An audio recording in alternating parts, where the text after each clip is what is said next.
All right, so we're going to use this cage here now. All right, I'm going to just show you that, and then I'm going to move this over because the drawing tool doesn't follow my picture. All right, so we want to play the 5, the 7, and the 3. We're going to use this cage. What particular inversion is this? 5, 7, 3. Okay, this is first inversion. All right. Now I would consider this also part of the G minor. All right, because when you're playing 3, 5, 7 in the G minor shape, you're also barring that 3. So you've got the 5, 7, 3 it's actually part of the G minor. You know, so that 5, 7, 3. Let's see. We start on the 3 here. You know, it'd be like this thing. Okay. All right. It's getting too high up the.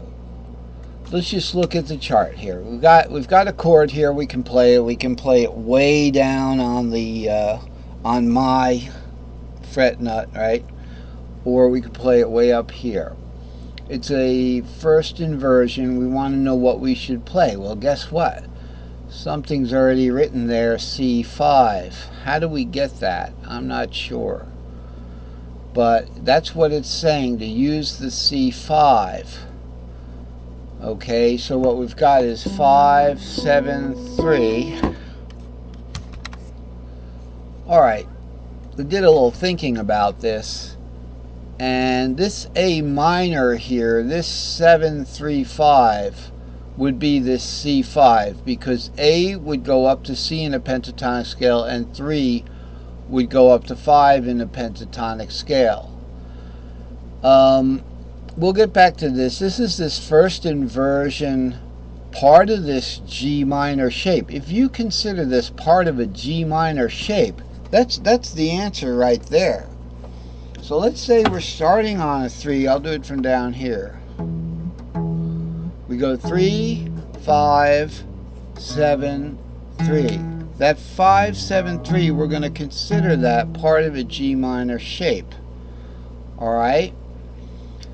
Now that 3 would be where the all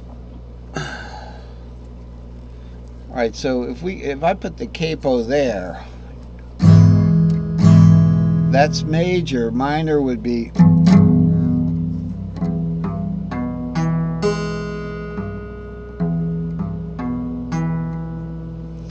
Now we can't put the capo there because we need that minor. So this is interesting. It's like we're you know, it's not exactly caged anymore. You know, it's like breaking out of the cage a little bit. But this is, I would consider this first inversion 5, 7, 3 as part of a G minor shape. All right. Because if you're playing a G, let's see if we can find just a straight out G here. The G shape starts on the 6th here. Okay, so if we're playing a G, it would be let's say this is an A going to the root. All right, 2, 3. Okay, the G shape would be 6 root 2, 3, 5, 6 root 2, and all that. If you put a bar there, capo, right, or your finger bar or whatever right here, you've got your G shape. You've got this is a major root, and then what we're looking at is first inversion 3, 5 root. That is part of that G. Okay, so we're discovering new chords that are part of, you know, familiar cage shapes. Okay, so I'll have to look into that later. I think that's what this is coming to, as far as you know, resolving these situations. It's just good to know that, For now, I would consider it safe to look at, certainly it's safe to look at 3-5-7 as a G minor shaped. And if you look up any guitar chart and look up a G minor, you know, they'll have the different positions. This will be it, okay? Because you just lower that, major third. Remember, major third goes G minor. Okay, minor third is. Okay, so it's important to know that.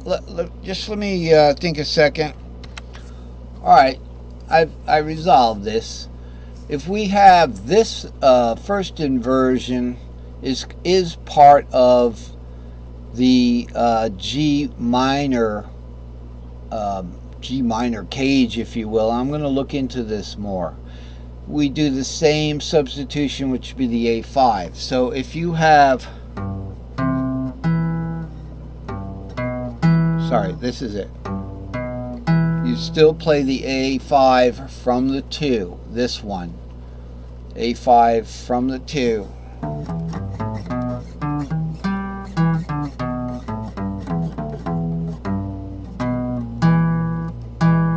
So the root is here.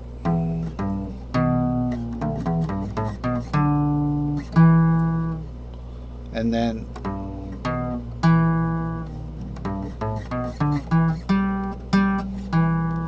so it's still within the same, which is good. Just remember that if you've got a G minor shaped chord here, that this is also part of that G cage. And so that is a bona fide G chord. It's a G minor chord. Now the problem is if it's G major, you may not be able to play that from the capo or something like that. If you have to hit a I guess, let's see, 5, 7, 3. If you wanted to play a major, you know, you'd have to play like that, you know, something like that. It didn't work before. Okay, when we tried to substitute a G major to demonstrate the point. So it gets a little complicated, but it's not that bad. That is the purpose of this chart. Again, if you have a C minor third, you start, remember, they're all the third minors, all the greens, or, you know, the Phrygian. 3, 5, 7, there's a C shape. It's also true that in C we have this 5, 7, 3. This is a bona fide C chord. Alright, so let's say we're starting on what? That would be the 7. So this would be it from the second string. C always starts from the second string. The relative root of that minor mode of Phrygian is the third. Like that. But this is also a bona fide C minor chord.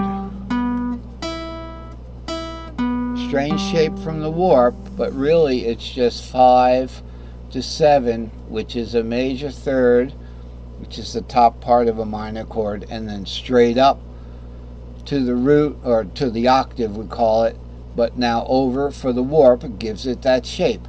So same thing for this 5, 7, 3 chord. We'd play what? One up from C is a D, and that would be a D4.